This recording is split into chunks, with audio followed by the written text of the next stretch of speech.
Welcome back, listeners, to Sandman Stories Presents. Today we have 3 stories from the Book of Chinese Fables and Folk Stories by Mary Hayes Davis and Chao Leung. In the first, a merchant puts flowers and fish in the same shop, and the fish complain loudly. In the second story, the birds convince the cat not to kill them, even though the hen really wants them dead. Finally, in the third story, it's about a boy who is filled with curiosity, as all good learners should be. But he is also missing a sense of danger, which almost gets him killed. Okay, let's begin. The Fish and the Flowers. Once there was a Chinese merchant who sold flowers and fish. In the winter time, the flowers and fish each had a separate house to live in. But one very cold winter, the merchant said to his servants, "I think we must put the lily bulbs in the house with the fish. It is warmer there." And 1,000 narcissus bulbs, which were growing for the great feast of the new year, were moved into the house with the fish. This made the fish angry, and that night they scolded the narcissus.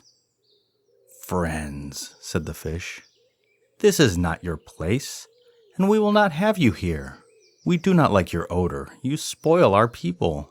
When men pass by our door, they will only see you. They will never see our family. You cannot help or do any good here, so you must go.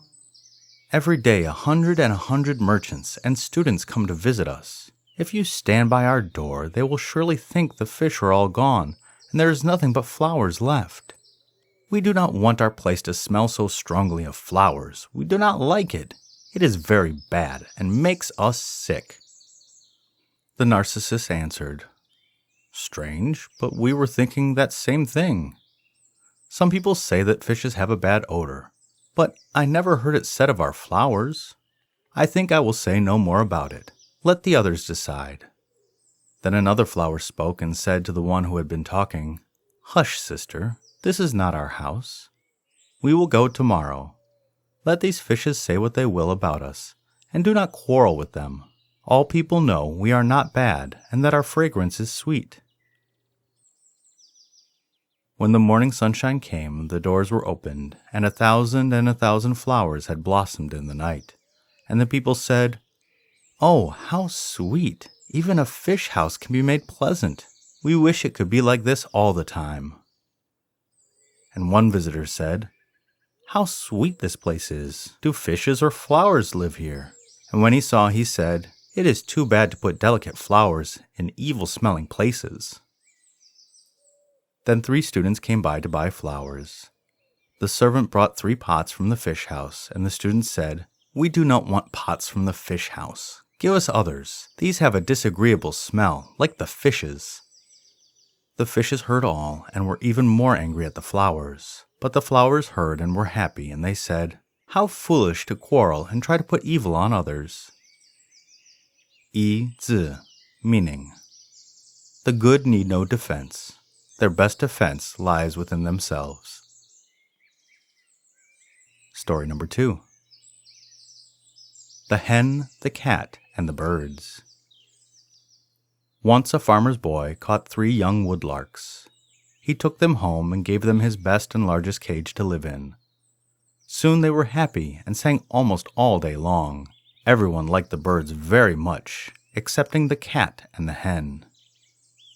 One day the sun shone very hot, and the birds tried to get out of the cage. They wanted to fly in the trees and bushes. The farmer's boy knew what they wanted and hung their cage in the tree. He said to himself, "I think my birds will like this. They can get acquainted with the other birds. I know birds should go with birds. That is their happiness." Then the woodlarks sang loud and long, for they were glad to be in the trees. An old hen was sitting on some eggs nearby, and her little ones were just beginning to come out of their shells. The singing of the birds made her angry, and she said to them, "Will you stop that noise for a time so that I may hear my little ones call? I cannot hear a word my children say. That is not a pretty song anyway. When other birds sing, their songs are sweet, but your noise hurts my ears. Why do you sing all the time? No one likes to hear you." That foolish boy did not know much about birds, or he would not have caught you. There are plenty of other birds in the mountain. The thrush and the kind birds are good, with fine voices and clean and beautiful feathers. Why could not that foolish boy catch them? They are the birds I like. They are kind to chickens and like to live with us. But you woodlarks are our enemies, and our children fear to come near you." The birds made no reply to the hen's scolding. They sang and were happy, and did not seem to notice her. This only made the hen more angry, and when the cat passed by her door, she said, "Good morning, Mrs. Cat. Do you know that we have much trouble since our enemies, the woodlarks, came here to live? They are always trying to get out of the cage. I think they want to hurt my children, or yours," she added slyly. "Do you hear their harsh, ugly voices all the day? I cannot sleep. I cannot find any comfort here since those birds have come." "Our master's son brought them," said the cat, "and we cannot help ourselves. What would you do about it?" "I told you," said the hen, "that I do not like those birds. They should be killed or driven away." "I do not like them very well either," replied the cat. "Cats and birds do not go well together. Cats like birds to eat, you know. But then, men like chickens. If you do not want them there, we can do this. At midday, when the master's son lets the birds out for a bath, they sit a while in the sun to dry their feathers. When you see them come out, call cluck cluck, and I will come and catch them or drive them away." When the time came for the birds to take their bath, the cat was asleep. The hen called loudly. The cat heard her and crept quietly to the place where the birds were bathing. But one of the birds saw the cat and said to her, "Mrs. Cat, what are you trying to do? We know what the hen said to you about us last night. I heard her advise you to kill us or drive us away. Is this not true? The old hen does not wish us to live here, but then the rats and mice do not like you to live here either. I warn you not to put your paws on us. If you kill us, the master's boy will kill you, and he will kill and cook the hen. Do you know how much he loves us? Every morning before the sun shines, he is up, and do you know where he goes? He goes to the river to catch the baby swims, for us. He goes to the mountain and catches grasshoppers, for us, and from the fields he brings us seeds and rice. He works hard for us. Sometimes he brings other toys just to hear our songs. He spent much money for our cage and our gemstone water dishes. Every day the master asks his son, 'How are your birds, my son?' One day our brother would not eat food, and the boy said to his father, 'What ails my bird, father? All the foods are here, but he will not eat.' The father answered, 'I will call a doctor.' And the doctor came and said, 'The bird has fever. Give him some dawong's hay and tseng chu mi, and he will be well soon.' The boy paid the doctor for this, so you see how well he loves us. When we do not like to stay in the house, he hangs us out in the trees so that we can talk with other birds. Now, Mrs. Cat, do you see how well we are cared for?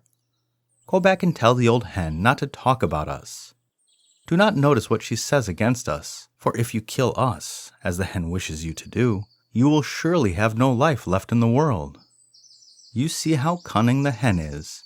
She will not do the thing herself, but wants you to do it. That proves that she is your enemy as well as ours. Oh, Mrs. Cat, do not be foolish. You have 3 little ones to care for. If you lose your life by taking ours, who will care for your children? Will the hen do it? I think not." When the cat heard such wisdom from a little bird, she said, "Well, well, well, I think you are right," and went away. 一字 meaning, true friends will not ask you to do things they would not do themselves. Story number 3, The Boy Who Wanted the Impossible. Tsing Ching, pure gold, was 4 years old when his parents sent him to a baby school for the first time and told him that the teacher could tell him everything he would like to know. When he saw a queer bird flying around, he asked his teacher, "What kind of thing is that in the air?" His teacher told him, "A bird," and that to be a bird meant to fly around and sing in every place and make music for the people. The boy said, Can I not do it? His teacher said, Yes, you can sing music for the people, but you cannot fly unless you get wings. Tsing-Ching replied, Yes, I can do that too. My grandmother has told me about a spirit with wings. His teacher said, If your grandmother told you that, you can try and see. You may be a man with wings sometime. Just then the servant girl that his mother had sent came to fetch him from the school. When they reached the park by his home, Tsing-Ching said, Lao Mai, I want that long ladder and a long stick. The nurse girl did not know what he would do with them, but she finally had to give him both to keep him from crying. She was afraid that his mother would hear him cry and that she would come out and scold her for not taking better care of the child. As he took the long ladder, he said, Now I am going to be a bird. His nurse said, You cannot be a bird, Tsing-Ching. Birds fly. You cannot fly. Why are you trying to climb up the ladder? That is not the way to be a bird. Lao Mai helped him up 2 or 3 steps when his mother called her to come in, and she left him there for a little time. He climbed up, 9 steps by himself, and fell down. But he was not hurt, nor did he cry. He had no fear. He thought of but one thing. He was going to be a bird. Suddenly his mother came and saw him again trying to climb up the ladder and asked, What are you doing, Tsing-Ching? He answered, I want to be a bird. Wait, I will try again. I know that birds fly in the air, not on the ground. I cannot fly on earth. If I get up high in the air, then I know I can fly. His mother thought he wanted to climb up and get a bird. She looked all around and said, There is no bird up there now. But, Amma, I want to be a bird. The servant Lao Mai came just then and explained to his mother. His mother said that he was a foolish boy and gave him food and sent him to school again. In 2 hours the teacher sent all the boys out to play. They ran to the pond where the goldfish were, for they liked to watch them swim in the water. After exercise, they all went into the schoolroom, and Tsing-Ching told his teacher, I saw many goldfish swimming in the pond. Did you know that, teacher? A man fed them rice, and they all came out for him. They seemed so happy. They shook their tails and waved their fins and swam up and down and all around in the cool water. Oh, I should like to be a fish. His teacher said, Learn lessons now. But Tsing-Ching could not study. He could only think about the fish. Soon he asked that he might go out to drink. Then he went to the pond, took off his clothes, but the gardener saw him and asked, What are you doing, boy? This is school time. I want to be a fish, said Tsing-Ching. The gardener thought he wanted to catch the fish and said, The fish are for your eyes and not for your hands. Do not disturb them. Tsing-Ching sat down and waited until the gardener went away. Then he stepped into the water and talked to the fish. I am going to be one of you now, he said. Come to me and show me how to swim with you. But they all hurried away. For half an hour he splashed in the shallow water, trying to swim, until the teacher thought, Where is Tsing-Ching? And sent a boy to see. He found him in the pond and asked him to come into the schoolroom, saying the teacher would punish him if he did not. No, said Tsing-Ching, I shall be a fish. I told the teacher I was going to be a fish. And so the boy went back and told the teacher, who hardly knew what to think. Finally he went out with a stick and asked, Tsing-Ching, what are you doing here? Do you know this is school time? Do you know that you are allowed only to go for a drink and not to stay here and play? You have done wrong. Why, teacher, I told you that I wanted to be a fish, said Tsing-Ching. I do not want books or exercises. I am going to be a fish, and I will not go to school. Mother said you teach everything. Now teach me to be a fish. His teacher said, How foolish you are, Tsing-Ching. You are a boy, a man. You can learn many things better than to be a fish. Come with me now. That night when Tsing-Ching was walking with his mother and nurse out by the water, he saw the summer moon shining in the lake. How strange, Amma. The moon is under the lake. See, it raises the lake and shakes it all the same. I want it. What kind of a white ball is it? Then his mother told him that the moon was in the sky, not in the lake, and she explained and showed him. And when he saw the moon in the sky, he said, I know that is not the moon in the lake, for it shakes. It is not quite like the one in the sky. It is a silver ball, I know. He asked so many questions that his mother grew tired of answering and let him ask unnoticed. Then he wandered away a little distance and threw stones in the water, and the waters waved and the white ball danced so prettily that he wanted it very much. He waded into the lake, deeper, deeper, until he fell down. He screamed and swallowed the water, and it took a long time to make him alive again after his mother took him out of the lake. When the neighbors heard about it, they said, Foolish boy, not satisfied to do the things he can, he is always wanting things he cannot have. Many people in this world are like Tsing Ching. The end. 3 very interesting tales. The first story just made me think of the smell of fish tanks, which is not one I like.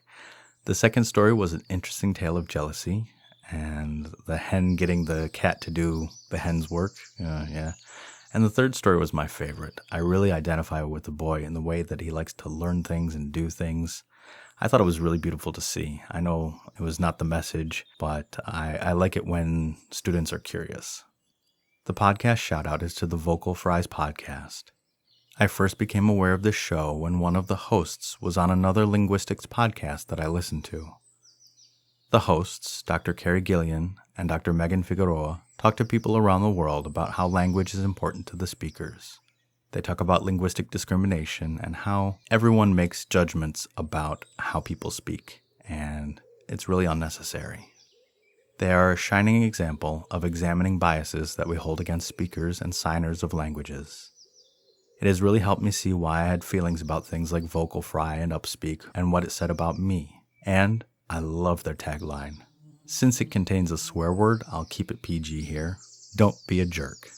And the listener shout-out is to Cape Coral, Florida, the traditional lands of the Calusa people, who sadly were the victims of raiding parties and disease. The descendants of the Calusa have integrated into Cuban society when a large portion of the population was taken there when Spain gave Florida to the British. Cape Coral, you are 68% of my listeners from Florida, and have made Florida the #1 state for my listeners. Thank you, and good night.